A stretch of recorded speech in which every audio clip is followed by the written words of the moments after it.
Brother TC. What's up? How you doing, man? Doing amazing, brother. Doing amazing. I'm grateful. Today's an amazing day. Absolutely, absolutely. It's a grateful day to be grateful today. Absolutely, brother. Yeah, man. And just, man, let me know, remind me, because it's been a while since we've seen each other. Brother, what is your family, call you TC? What name does your family call you? They call me Connor. Connor. Connor. Yeah, Got you, I got, brother. that's what my family calls me. Yeah. Cool. Cool, cool. Connor, brother Connor, man. Thank you. What's been going on today? What's been happening in your world, in your neck of the woods? What's been good? So I actually work multiple jobs, and I've been cultivating the breatharian path here and there throughout the course. I would say for the last 3 years, Mm. 3.5 years. I studied it actually quite before some time too. Um, Before I had met Ellie Tom, I met yourself and a few other people as well, and as Shayna Dean, and ultimately I had gotten on this path that I realized that food is an illusion, that I don't necessarily need food, and I feel a lot better without food. Mm. But ultimately, right now, I'm working multiple jobs, building my business. I'm into trading as well, Mhm. and a multitude of things like that. So, Mhm. And what were some of the things that like really stuck out to you during our retreat together? Like when we were in Sedona, Arizona, with Ellie Tom and Shayna, what were some of the things that stayed with you? You know? so Shayna Dean, this will forever stay with me. Mhm. Um, Shayna Dean, she had mentioned, and Ellie Tom was right there too as well. We were right around the fire. It was night, and she goes, "Just don't even think about food." Mm. And I was like, that makes sense. That actually makes sense. I actually try to get into the psychology a little bit of it, where it's very interesting when you are consuming food, or the idea of consuming food is to say that you're technically not holistic and complete to begin with. Mm. Because if you're whole and complete, why would you need to add something to Mm. it? And so Okay. that was how I started on the journey of breatharian. And I watched movies like The Matrix, where no, thank you, I don't Mm. need food, Right. and other movies too, where they were talking about immortality and no, I don't need food, thank you. Wow. Wow, brother. This is amazing, brother, because Connor, like when you're talking about the Matrix, I saw you put on your story not too long ago. There was that scene where, Neo is in the room with the agents and they're about to plant that bug in him or something, or he's about to find that the bug has been on him. And, they're saying like it was something like, do you think you're gonna change the world? And he's like, yes, absolutely, yeah, absolutely, I'll change the world. So, what did that movie, The Matrix, really do to you? Because I don't know if you knew this, but that's my favorite movie of all time, of all Love it. time. Yeah, No way. Wow, that's yeah, great. I'm glad I mentioned that one first. That's yeah, amazing.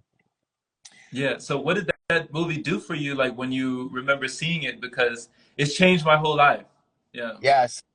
So I would say the movie The Matrix, my fiance watches me watch that movie at least 15 times a year, for sure. But ultimately, I remember reading something or watching something where it said it was a documentary. And once really realized it is a documentary, it is documenting how the hero's journey is operated from Neo, or from the one's point of view, or the I point of view, and ultimately we're all the one, we're all anomalies, and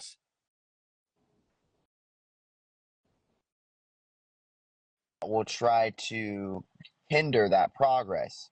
And there are also things in our life that will also try to throttle forward throttle forward that progress. These are some of the main things that I really love about this movie. I love the concept of the biblical subliminals, um, you know, as well as the chosen one. Mhm. Morpheus is a fantastic. Sometimes I just watch the movie from Morpheus's point of view. Like, Mhm. seeking out the one and really like, because we are teachers a lot of times. Obviously, we're forever students as well, but we are teachers, and so to some degree, we are teaching people who are, I guess you could say, like still wanting to know where we're at, or they want to walk where we're at. And I think that that is a great point to look at from Morpheus's point of view as well. The greatest lesson that I took from it is rebellion, Mm. revolution in a very good way. Like we will be told certain things, and then there is who we really are, and it's really important to embody who we are. Awesome, man. Thank you for that message. Just being the embodiment and just having that empowerment, having that encouragement, and having that enlightenment, just of who we are.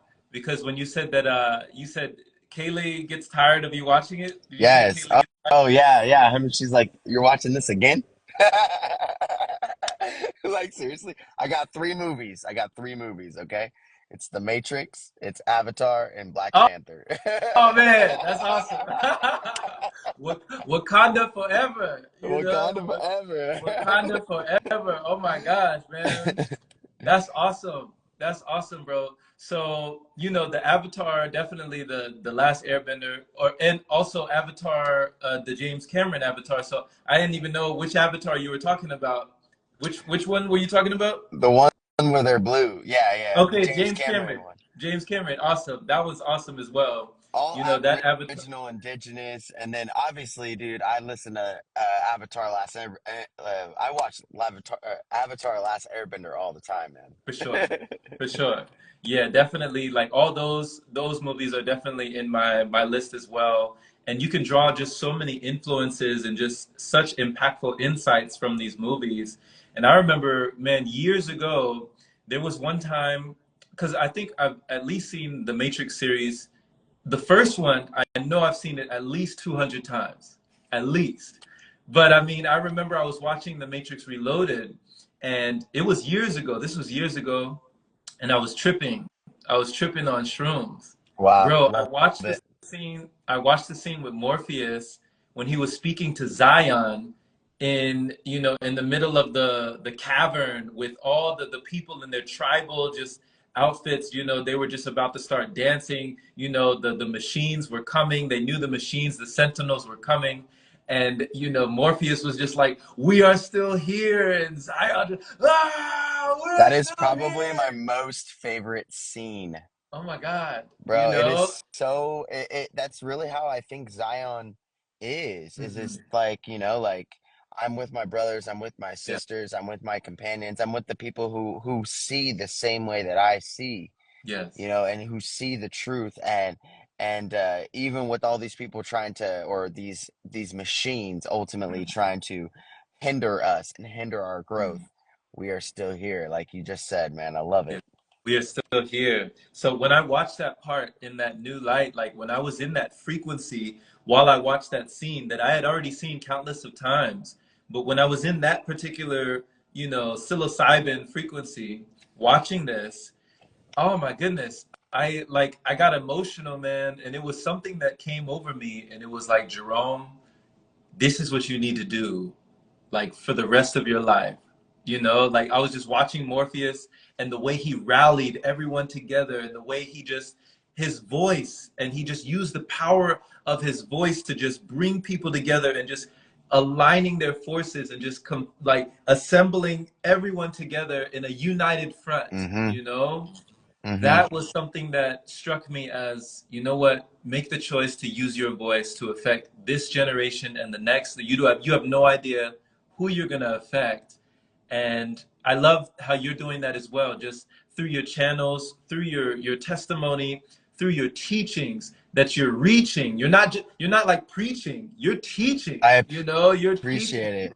Yeah, I really seriously. wanted to differentiate teaching and preaching too, like because I definitely don't want somebody to think that I'm speaking at them. No. I want them really to, and I feel like you embody this excellently, very well intuitively, that you call people up Mm, and forward, mm, and you really inspire them internally, eternally, yeah. and Absolutely. I without a doubt appreciate you. And I definitely see that there are certain content creators, I guess that's a word or a label for it, that are really just not trying to be that preachy type of vibe. They really are trying to, I want to really just genuinely inspire my Exactly. neighbor and my friend. Exactly. So what was it within you, Connor, that like what was it years ago that told you, hey, this is who I want to be, this is what I want to do, this is how I want to reach, this is how I want to teach? What was it within you?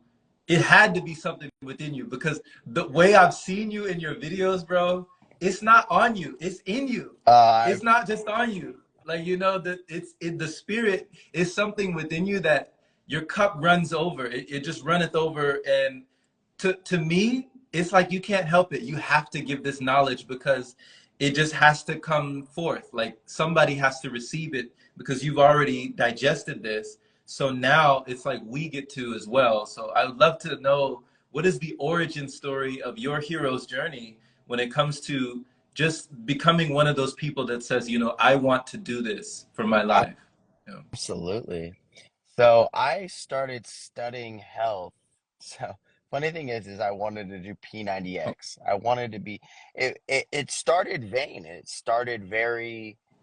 It started very foolishly in mm, terms of the tarot, I guess you could say, but as the fool. It mm, started very much as the fool, and I started walking on my hero's journey, and I really wanted to be and embody this certain version of who I was.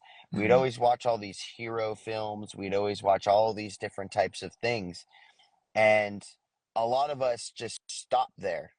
mm, Um, and then there's some that are like they're being called forward. And so that was my first thing, like I never got out of that phase when I was a kid that I wanted to be a superhero. That was the mm, first thing that I realized.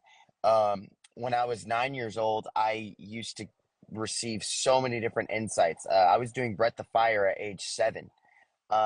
And then I had been told, like, don't do that, you're gonna pass out.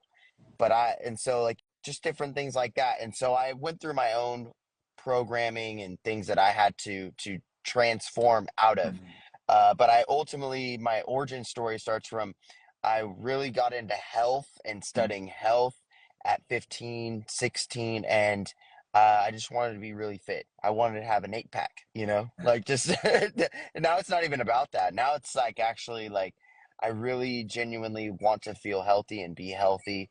And that evolved slowly. So I started studying the body. I started studying anatomy. That was the first thing. And I you know, aced muscle and skeletal and all this stuff. And then I was like, you know what? I just want to know more. I want to know more. mhm, And I also grew up very religious, mm. absolutely very, very, very religious. And the thing is that I actually am very grateful.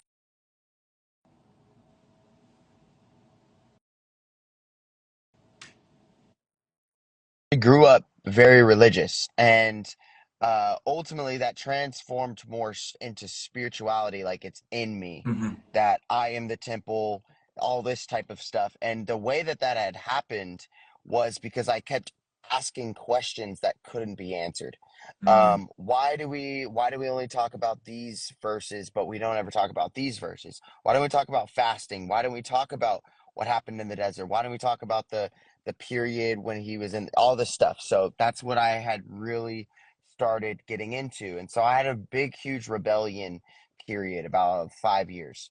And during that time, I was completely open. I was completely open to learning to the fact that everything that I maybe truly believed before this was absolutely wrong. wow, I got into the fact like, what if we existed before the body and then we came into a body and forgot? So I got into that idea of the whole concept that we are eternal, immortal, spiritual beings that mm, are from one source, ultimately, God.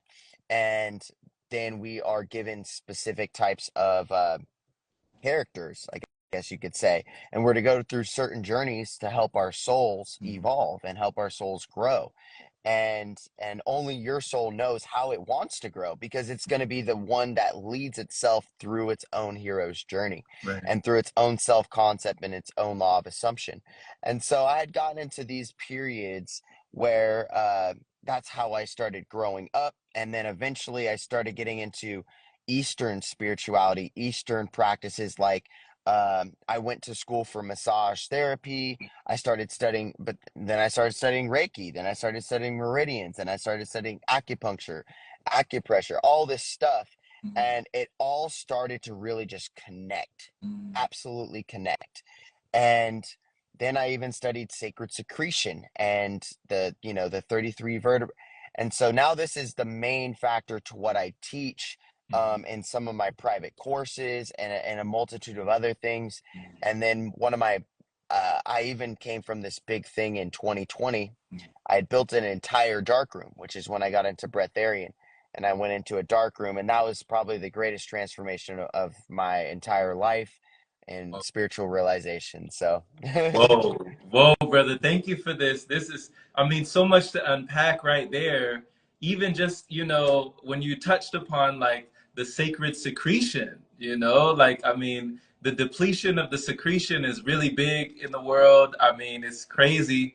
I mean, I went through that years ago, definitely went through the frivolously just, destroying my sexual energy and just kind of mm. letting it go frivolously without a care, without regards.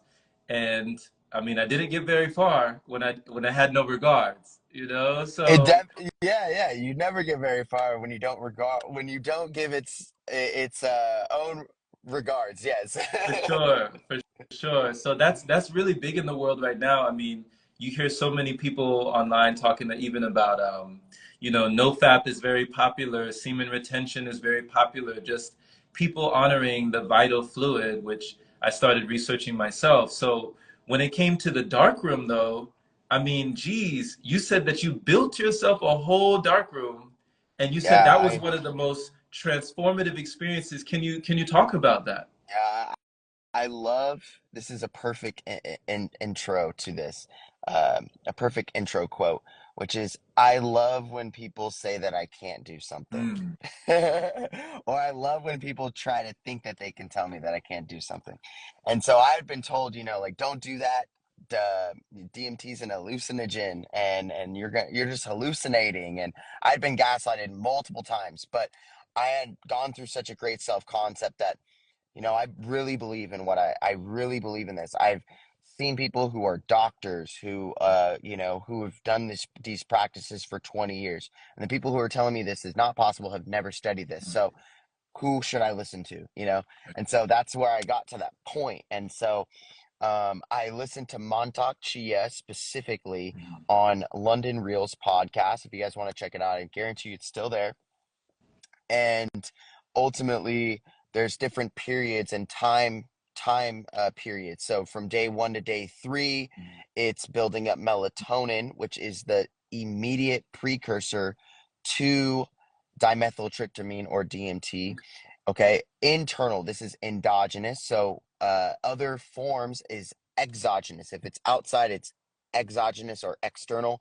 Internal is endogenous. And I actually have videos on this. This is very important because we have endocannabinoids, and actually the cannabinoids that I guess you could say, that are outside of us are exocannabinoids.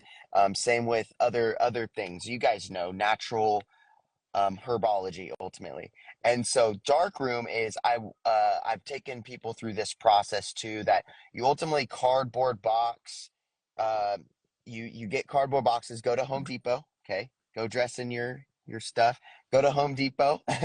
Get some of those boxes. They're like 90 cents. Uh, Black out all of your windows. Okay. Soundproof your room as much as you can. Open your room, have an open layout in your room is a very important thing that I teach. Don't have everything lying around and staying around. And the whole point of this is because you're gonna want to move around, because you're gonna stay in that room pretty much for the next 12 days. Okay. No light. So it's just like fasting from food, and even breath retention, fasting from breath during a certain retention. It's fasting from light. And so what you're doing is during this fasting of light, you're actually embodying light. The main quote is to go into the dark to never be dark again, or to go into the dark room to not be dark. And so you would, over periods of time, you would transmute and alchemize ultimately your sexual energy, move it up into the pineal gland.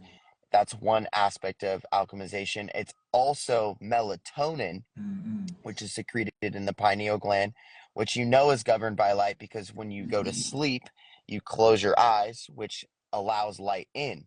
Okay. And then when you go outside, it's serotonin.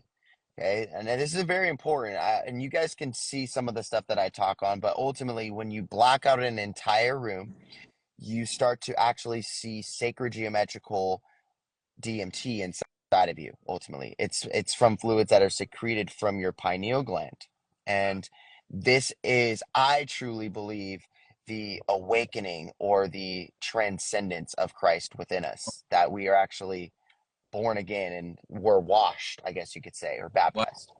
Wow, that is a beautiful description. Just a beautiful depiction, like that, like I've heard you say Christ consciousness, like the Christed one, the Christ consciousness of just being in that frequency, and just the way that you describe it, Connor. Like, what were the things that you witnessed being in darkroom for 12 days? You said 12 Yeah, days? No light, 12 12 days. days? What So did I you, did. I mean, yeah. So I actually was a liquiditarian to a very high degree at this point. Mhm. And ultimately, I still am liquiditarian. And I actually, as much as people might disagree with this and tune out, I do agree with some carnivore aspects. I think that is also a vine to breatharian. Breatharian's the main point, guys. Breatharian is the main point, ladies. Breatharian is the main point, y'all. Okay, that is really the true, I would say, the true vine. Okay, and there's all these different brackets and branches that are connected to this true vine. And but ultimately, yes, darkroom. I've done darkroom for 12 days, 5 days, 5 days, and 7 days. And actually, the best case scenario for me was that you guys are gonna love this, because for the people who don't want to do 12 days, was a 5.5 day process. The best experience that I had was 5.5 days. Mhm. That was with breath of fire, breath work, and music breathing. That was 5.5 days of dry fasting, no food and no water. Okay, so somebody who is a long-term breatharian, you guys can definitely benefit from this, and really secrete a lot of DMT within your pineal gland. And a lot of people say, well, we go through different DMTs throughout our lives. Absolutely. The key with darkroom is that melatonin is significantly building up. Imagine filling up a cup, and eventually the melatonin gets so much it Mhm. overflows. And the body goes through feedback loops. And this feedback loop, this is what I love, goes through a feedback loop, and it says, let's give it something more powerful. We need to heal. We need to heal through different aspects, whether it's emotionally, through our soul or solar, through our mental, or through different types of things.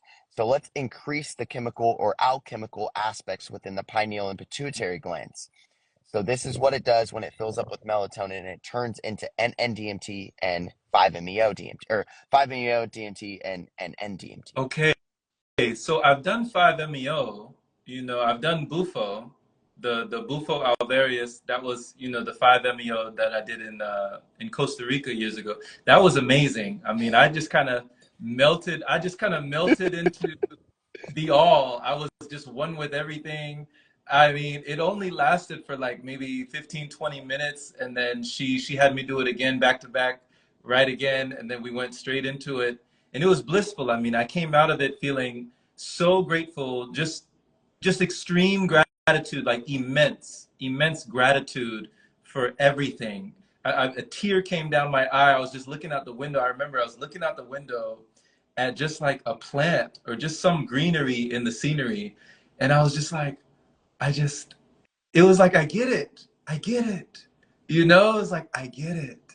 And so, what was it during these 5 days? So, you said that these 5 days that you did it was the cream of the, it was just like this was the one. Yes. And you said it was dry fasting for 5 days, in darkness for 5 days. What triggered in your pineal gland? Like, what happened for your DMT? Like, what did you witness? What was something that you saw, or something that you felt, or something that you experienced that just completely changed the paradigm of your whole perception? Absolutely. So ultimately, it was 5-MeO DMT endogenously. And Mm, so ultimately, we're all capable of this. And this is the all inclusive aspect, not the segregation and separative aspect of society of the human flesh, but it's actually the interconnectedness between all souls. mm, That's where the connection is, that we're all capable of this, which is why I don't want to even say it like this, but which is why you would crucify somebody. mm. Because if we would all raise our vibrational consciousness, which it's going to happen anyways, and it's happening right in the midst. We're in the midst of the kingdom of heaven coming on earth. Ultimately, yes, consuming just liquids, going into a 5.5 day dark room, doing breath of fire, doing your breath work, really breathing into the lower dantian. You guys know this because you guys do qigong. And the much stuff like this, that you breathe into those lower aspects and really breathe that chi in. You want to be lightheaded. You actually really want to be lightheaded. That is the key. Mm. And then you get lightheaded, breathe another 10 to 15 more, and then you will tell yourself energetically, vibrationally, okay, I will go into a breath retention. And during those breath retentions, when you are in 5-MeO DMT, you will eject your astral body into hyperspace and experience the one with y'all, where there is no separateness, which is the same exact it's the same exact type of aspect that is going on with the toad, or smoking DMT, or even taking psilocybin mushrooms. Those are all operating on different resonant frequencies of the same exact thing, Right, and right. which you already comprehend. And so these are just different ways that you could do it. And this is the endogenous natural way, which is you go into a cave, which is what the yogis and yoginis have done, the gurus have done, is you go into a dark cave. Ellie Tom Elamine has done this as well. Mm. Where and being a breatharian, it's also beneficial to do this because you don't have to come out of the cave. You could stay in the cave. When you need to eat food, you need to go and get your resource. You need to, you know, because you are still working through that self concept, that you have to reiterate that Right. psychology. Right. So, like, thank you for that explanation, because for you personally, Connor, like, during the 5 days, what is something that you remember feeling like in when it was endogenously taking place? What is something in your memory that is indelible? Like, it left such an impression on you that maybe forever changed your perspective on life, this reality, this existence, the universe, God, source, energy, you being a spirit in a body. Like, what is something that happened, that you witnessed, or just that forever changed you forever, because I love how you're telling people what's gonna happen to them. What happened to you? Absolutely. Got you. Okay. Ultimately, everything happened instantaneously. So there was this moment in time where you start to see a lot of sacred geometrical patterns moving within your pineal gland. And a lot of this is blues and purples and reds and just very deep. They're out of the light spectrum. They're out of our normal light spectrum, and you start to see an inner light. You see a lot of different moving, like toroidal fields and stuff like this. And this is us. This is who I am. Ultimately, is when I'm in this. Is who I am. And so, as I'm cultivating this, um, everything was instantaneous. I was on the porch, and then I if I wanted to think and go somewhere, I could think and be there. And so it was just everything was so instantaneous. Um, the feeling aspect was complete bliss and ecstasy.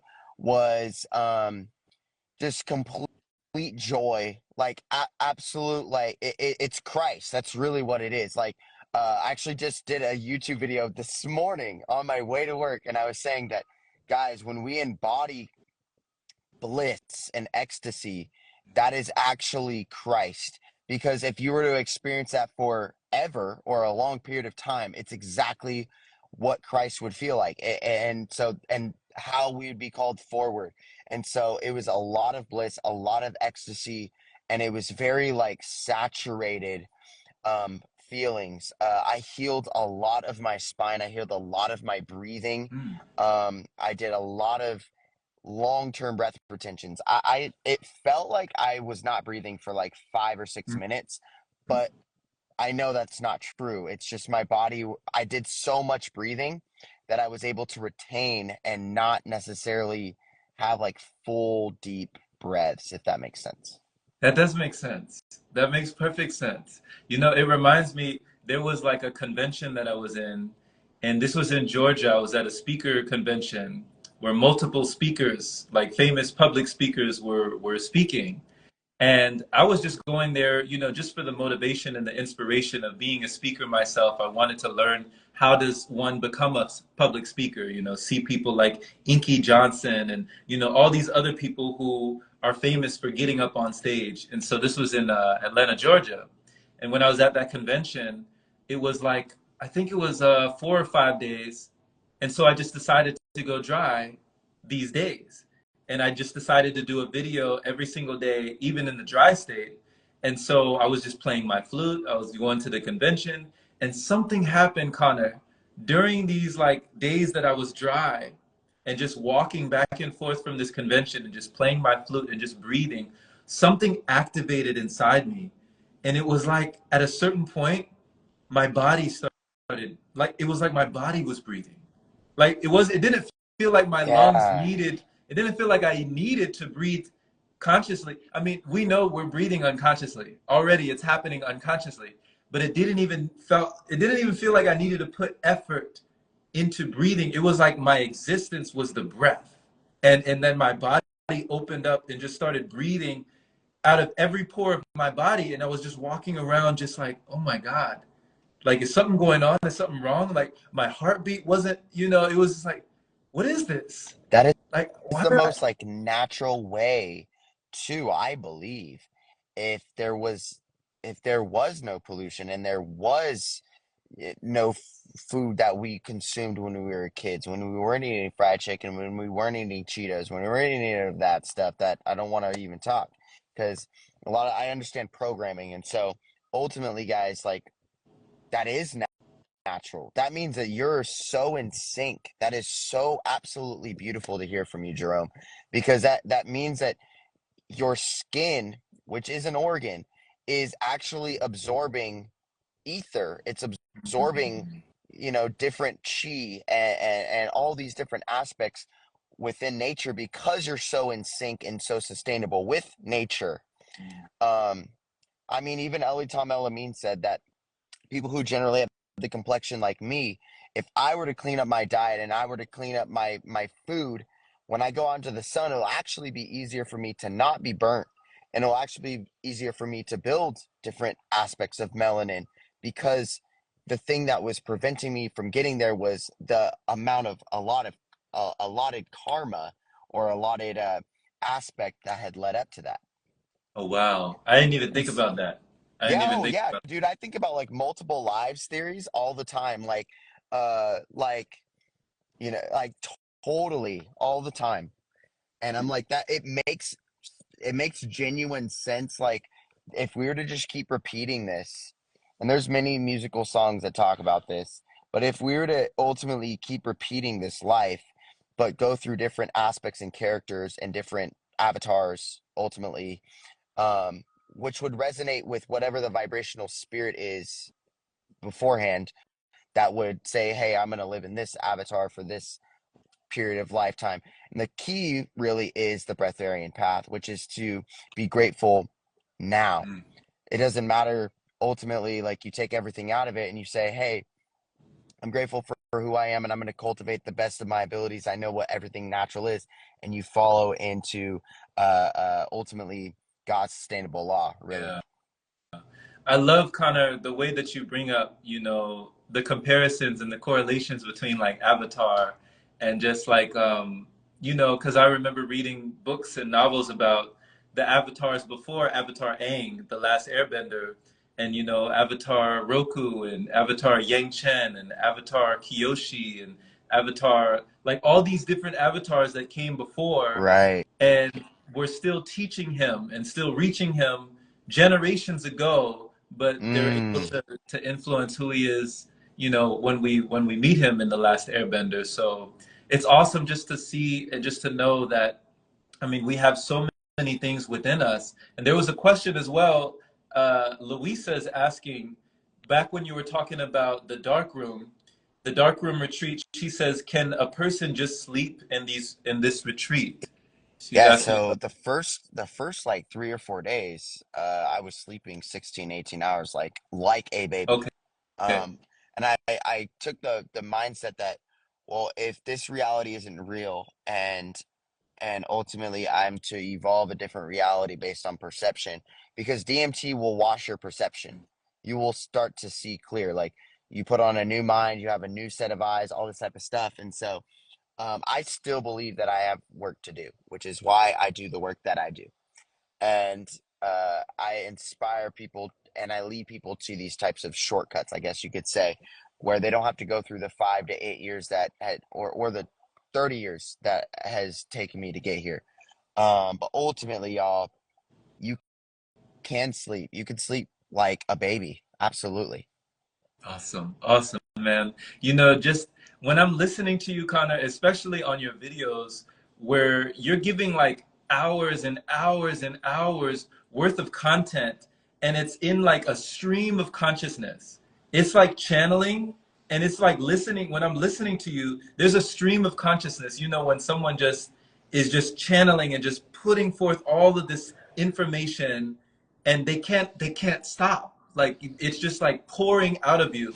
So I can only imagine just the dozens and dozens and dozens and maybe even hundreds of books that you have read in your life that allowed you to be able to just be able to voice a lot of these things effortlessly and not have to think about it. Because when I'm watching you talk about certain topics, you don't really have to spend so much time like really thinking about it. It just oozes out of you. It just comes from you. It just pours forth because it's already there. Like circling back to what we said, it's in you. Like you said, endogenous. It's endogenous.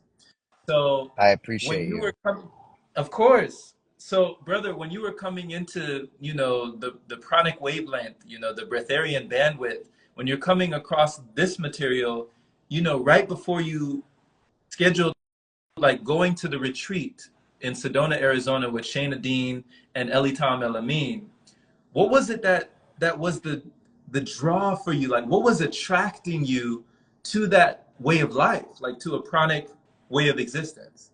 Yeah, so I found the power of breath work. Um, and that is what led me to Okay. bliss. The Hebrew word for breath is ruach, Ruach. also known as spirit and wind and air. Any form of the air element is ruach in Hebrew. And I started discovering that, where it has started to transform my mental, that, you know, I'm going to go to the masters. Mm. I'm going to that was the thing I've learned too is you never want to learn from somebody who doesn't do it. You want to learn from somebody who's already doing it. Right. And to answer your question, I was on liquids for actually quite some time. Okay. I got to finish this call up actually, but I'm sorry, brother. Um, but ultimately, I was on liquids for quite some time, actually for multiple years. But the thing is now I imitate different things. If you guys want, um, it's about a huge balance, and so we could really get into that balance if you guys reach out to me privately. I actually have to go, No. Jerome. So I apologize. I guess the Matrix calls. No, no worries. Hey, we'll do it again. We'll do it again. There's so many things that we could go into, and just thank you for your time, brother. I would love to do this again and dive even deeper. But just what you've given us today was amazing. So thank you. Amazing. We'll set this up again, brother. It's always a pleasure to talk to you, as always. Awesome. All right. Take care. Later, brother.